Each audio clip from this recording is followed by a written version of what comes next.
Well, 1221 has arrived, and so far so good with the Mayan calendar and the end of the world. Uh, I was thinking about this silver price fluctuation. We had this serious downturn of like almost 5% in one day. If it actually went up 5% in one day, just laughing about this. The internet would be abuzz with, we are entering the new age of Aquarius. We went through the galactic plane. Silver is reverberating with the new age. It is killing off the lizard people, the banksters, and we're heading towards nirvana. So since it went down, I guess we're in for a dose of reality. At least the world has not ended. But as a side note, I found it quite interesting because actually I have I take note of these things about 1221, and actually there's a bunch of planets lining up tomorrow. I forgot what they were. Like, I don't take serious note of it. But last night in this area where I live, they had this storm come through, and the power never goes out pretty much over here. It hasn't went out probably in a couple years. But there was this big loud pop, and the power went out.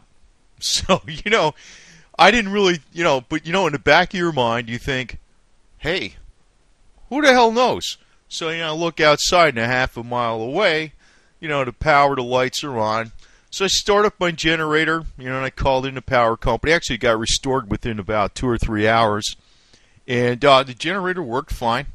And, but you always have second thoughts when something like that happens, because it was kind of eerie timing, because here it was about 9:30 on 12:20, right before 12:21.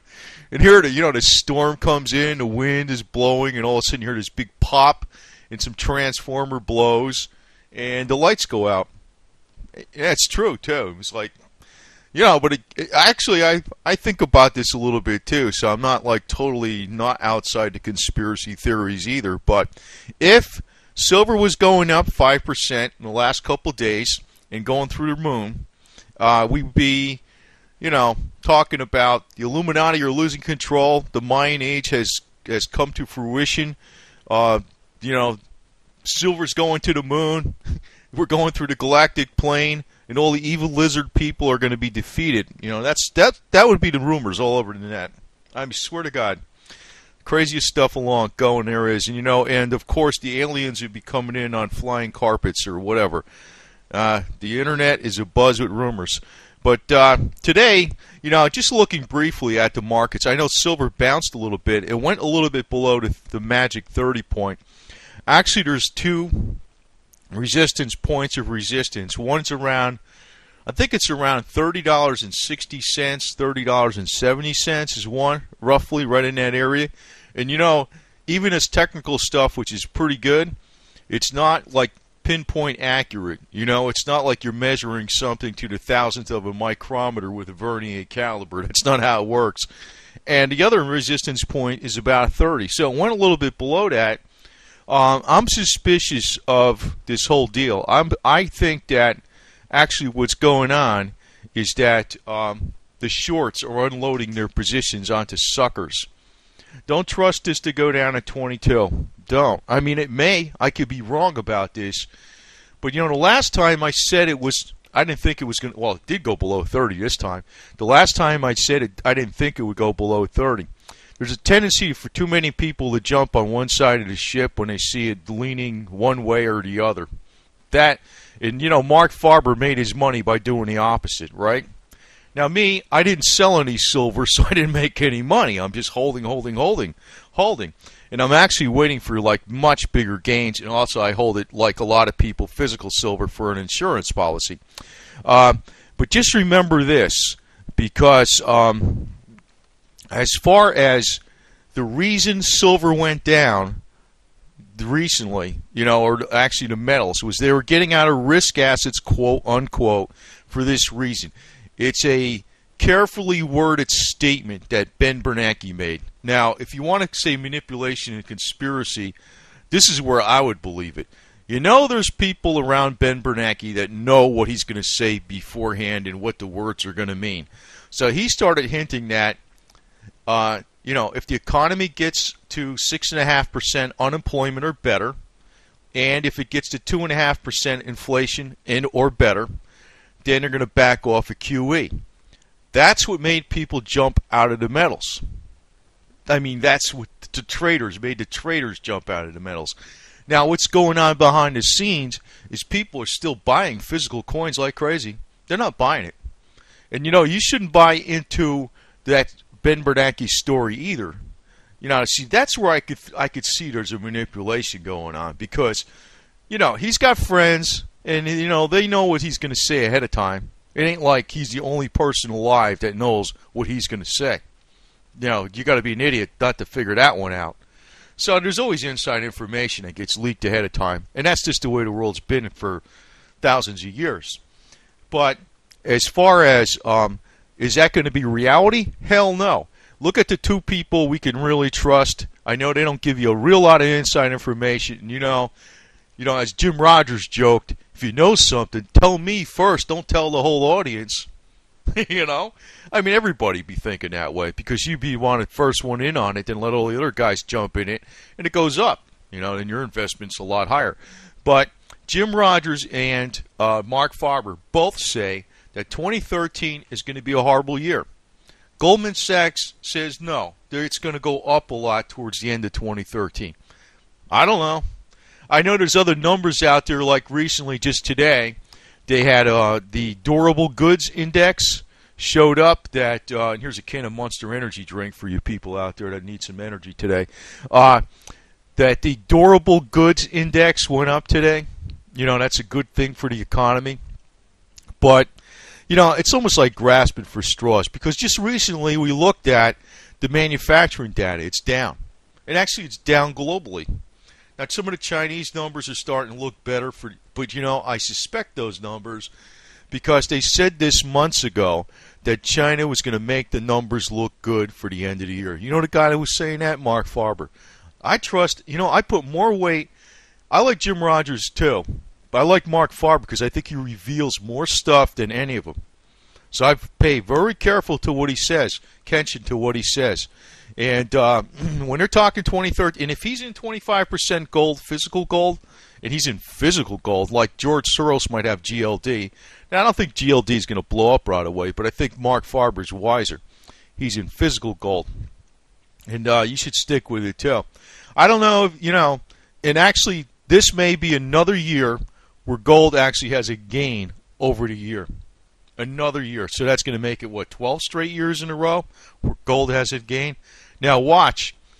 Also, for silver, 2013, man, I feel like another pump and dumper again. But, to tell you the truth, silver's probably going to do very well in well, at least let me put it this way.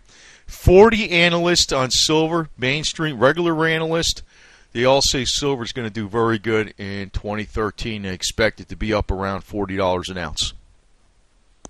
Now, I personally think it can go a hell of a lot higher than that. And, the whole wild card is the war with Iran.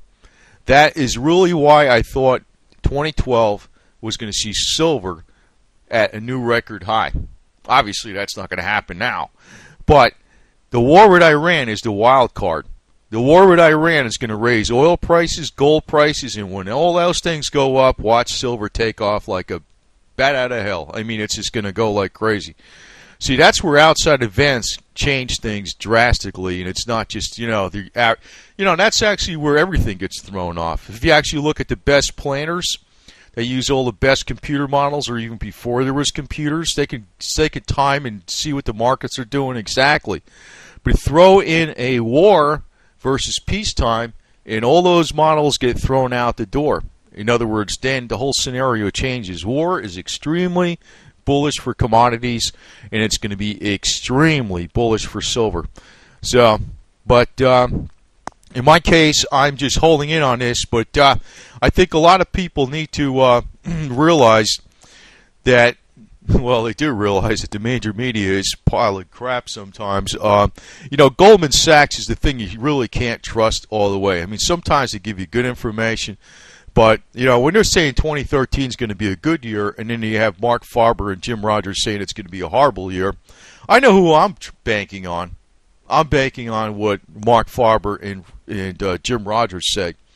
And, staying in with the supposed risk assets like physical gold and physical silver is the way to be.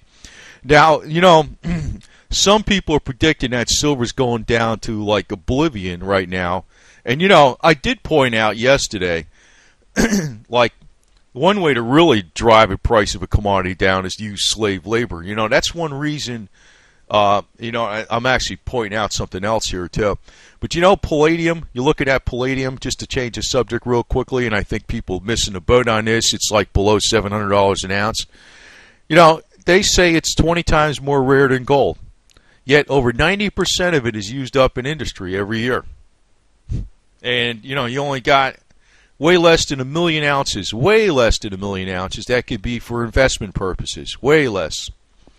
So, you're talking about the difference between, something that can really explode in price. Now, why palladium is so low? Slave labor since the 1930s, all the way up to the dissolution of the Soviet Union, was why palladium is cheap. They were using slave gulag mine labor in northern Siberia to mine palladium for decades and decades and decades, and it was stockpiled all the way up until they started having more industrial uses for it back in the late 70s. So that is why the price is so low. Now, it's always been rumored that the stockpiles are near depleted. Now, in 2011, they released a record amount of palladium from the stockpiles, and that's what drove the price down temporarily, even though it was at record usage, because they released so much from the stockpiles, which are a big, big state secret in Russia. But, they're going to run out of that stuff because it's not like there's a whole hell of a lot of it around, because you're talking like less than 9 million ounces globally gets used up on the market. That's not a lot. That's not a lot. And the demand is coming on much, much, much stronger. I had questions even about the PAL stock, up in Canada, North America Palladium. I don't know. That's a poorly run company, but the other thing is, there's not too many people that produce palladium. It might be a good buy. I don't know. But, I think now that silver's actually taken this nosedive, I would not try to bet leverage on the way down or the way up, to tell you the truth. If you haven't accumulated enough silver, this is a good point to accumulate it. If you have accumulated a hell of a lot of silver, I'd just stay pat. I wouldn't do anything and be patient, because the fiscal cliff is actually going to cause Fitch and Moody's to downgrade the debt, and when they do that, gold is going to go through the roof. Also coming up in this spring, I think the end of the negotiations with Iran over their problem with the nuclear weapons or whatever the hell they supposedly have is going to come to an end. And when there's an invasion of that country, oil, gold, and silver are going to go through the roof. It isn't that far off, so you might see some very stellar gains. But again, my advice is, if silver breaks through record highs, gets over $50 an ounce, super quick in like a side of a few months due to war and tensions in the Middle East, and oil goes up to $150 a barrel, you'd be smart to sell some for sure. I would not be afraid to do that. Every single person on the internet is going to advise you to do otherwise, but if you get gains that crazy like doubles, you should definitely sell some. And I know a lot of people throw stones at me for that. What are you going to do? Take fiat? Well, the problem is this. It's not a problem. In reality is this. We actually use fiat dollars to exchange goods for in the United States. And until that changes, I will always keep some fiat cash, and if I see a lot of gains in fiat cash, I will take some of that fiat cash. That's the way it goes. I don't like the fiat cash. I mean, I'd rather see everybody use silver, but that's not the reality of it just yet. So I'm just advising this not as a conspirator to do that, or somebody that's anti-silver, but damn it, if you get double gains inside of a few months on something, something ain't right. And maybe you don't want to unload your whole insurance policy, but you should unload some of it. So that's my advice, and I've always been saying that. So anyway, I had a little bit of wondering yesterday about the 12:21 for a second in the peripheral thoughts of my mind, because the power did go out about 9:30, and there was just like a storm coming through with the howling wind and all this kind of garbage. And, the power company restored the power, but it was pretty interesting timing because it doesn't happen too often. It happened right before 12:21, so who the hell knows? Anyway, I'm like, again, to repeat, I'm pretty glad that silver did not explode in value versus at this time, because there would be every single rumor out there on the internet that we're going through the galactic plane, the bankers are losing, the Mayan prophecies are coming true, the lizard people are all going to go back in hiding, or they're just going to melt away like the Wicked Witch of the East in The Wizard of Oz, and every other rumor would be out there on the internet if silver was actually going up 5% a day instead of going down. But as it is, it's rough to tell, but the fundamentals and all the actual physical buying is on the side of silver. So I don't know if this actually did hit the bottom here around 30. It broke through 30, but then again, these resistance points aren't like pinpoint accurate, even when they work. They're not to the exact penny. So, that might be it. That might be it for all I know.